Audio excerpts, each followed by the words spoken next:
సాధారణంగా దేవాలయాల్లో ఉండే దేవతా విగ్రహాలు శిల్పులు చెక్కినవి కాగా అరుదుగా కొన్ని స్వయంగా వెలిసినవి ఉంటాయి. అలాంటి స్వయంభూ దేవాలయాల్లో తెలంగాణ గణపతిగా ప్రసిద్ధి చెందిన వరంగల్ జిల్లాలోని 29 దేవతామూర్తులతో ప్రత్యేక దంపత్ వాహన సమేత నవగ్రహ క్షేత్ర నిలయంగా భాసిల్లుతోన్న కాజీపేట స్వయంభూ శ్రీ శ్వేతార్క గణపతి క్షేత్రం ఒకటి. స్వయంభూగా వెలిసి వేలాది మంది భక్తుల కోర్కెలను క్షిప్రప్రసాదిగా నెరవేరుస్తూ ఎంతో మంది భక్తుల ఎలవేల్పుగా ప్రసిద్ధి పొందుతున్న దేవాలయం శ్రీ శ్వేతార్క మూల గణపతి. ఈ గుడిలోని విగ్రహాన్ని ఏ శిల్పి చెక్కలేదు. తెల్ల జిల్లేడు మొదలుపై స్వయంగా వెలిసినప్పుడు దాన్ని ఇంకా పరమ పవిత్రంగా భావిస్తారు భక్తులు. విచిత్రం ఏంటంటే కొన్ని స్వయంభూ దేవాలయాల్లో ఈ శ్వేతార్క గణపతిలో అస్పష్టత ఉండదు. కాజీపేట గణపతి తల, కళ్ళు, తొండం ఒకటి పొడుగ్గా మరొకటి విరిగినట్టుగా ఉండే 2 దంతాలు, ఆసన భంగిమ, పాదాలు, మూషిక వాహనం ఇలా ప్రతీదీ స్పష్టంగా విఘ్నేశ్వరుణ్ణి పోలి ఉంటుంది. శ్వేతం అనగా తెలుపు, ఆర్కము అనగా జిల్లేడు, మూలము అనగా వేరు. నారదాది పురాణ గ్రంథాలలో తెల్ల జిల్లేడు వృక్షం పరిపూర్ణంగా 100 ఏళ్లు పూర్తి చేసుకున్న తర్వాత ఆ వృక్షమూలంలో గణపతి ఆకృతి ఏర్పడుతుందని చెప్పబడింది. శ్వేతార్క గణపతి గొప్పతనం, వైశిష్టం గణపతి ఉపనిషత్తుల్లో కూడా తెలియజేయబడింది. శ్వేతార్క లేదా తెల్ల జిల్లేడు వేళ్ల మీద గణపతి నివసిస్తాడు. ఈ వేళ్లు కొన్నిసార్లు ఆకృతిలో సైతం గణేశుణ్ణి పోలి ఉంటాయి. అందుకే చాలామంది తెల్ల జిల్లేడును పరమ పవిత్రంగా భావించి తులసి మొక్కలా ఇంట్లో నాటుతారు. శ్వేతార్క మొక్క గనుక ఉంటే ధనధాన్యాలు పుష్కలంగా లభిస్తాయట. ఆలోచనల్లో పరిపక్వత వస్తుందని, ఎవరైనా హాని తలపెట్టినా అలాంటివి దుష్ప్రభావం చూపకుండా వారి ప్రయోగాలే నశిస్తాయని ప్రతీతి.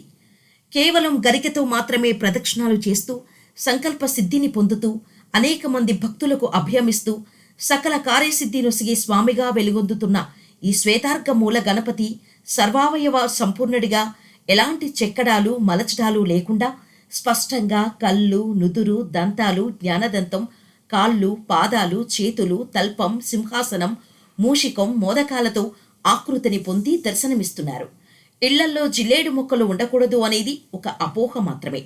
నిజానికి శ్వేతార్కం లేదా తెల్ల జిల్లేడు మొక్క ఇంట్లో ఉంటే ఇక వారికి దారిద్ర్యం అంటే ఏమిటో తెలియదట. ఈ శ్వేతార్క గణపతి తూర్పు ముఖంగా ఉండి ఈశాన్యం వైపుకు కైలాస స్థానాన్ని చూస్తున్నట్టుగా సమస్త వాస్తు దోష నివారకుడిగా ఉండటమే ఈ స్వామిలోని విశిష్టత.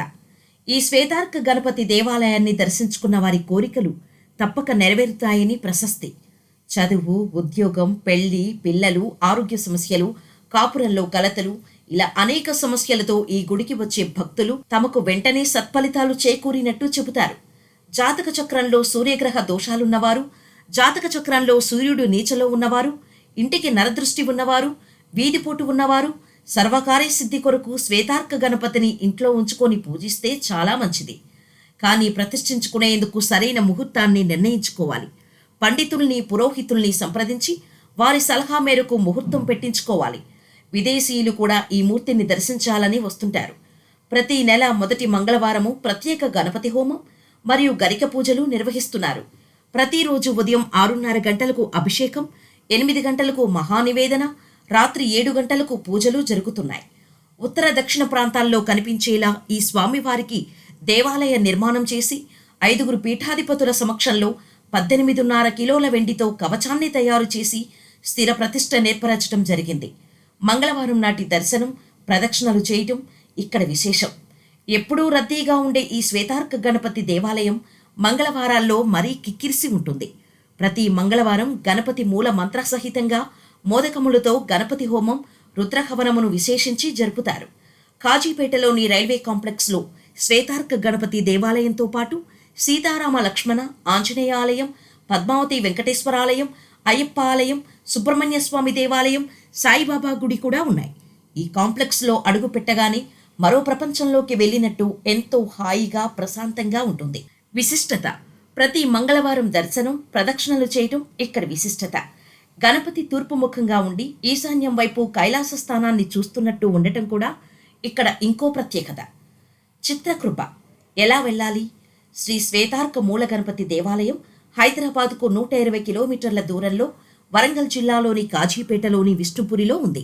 హైదరాబాద్ టు విజయవాడ రైలు మార్గంలో కాజీపేట రైల్వే జంక్షన్ ఉంది. శ్రీ శ్వేతార్క మూల గణపతి దేవాలయం వరంగల్లోని కాజీపేటలో గల విష్ణుపురిలో ఉంది. ఇందులో దేవుడు స్వయంభూగా వెలిశాడు. భక్తుల కోర్కెలను తీర్చే దైవంగా, ఇంటి ఇలవెలుపుగా ఇక్కడి స్వామివారు ప్రసిద్ధి. ఇక్కడ స్వామివారు స్పష్టమైన ఆకృతిని పొంది దర్శనమిస్తుంటాడు.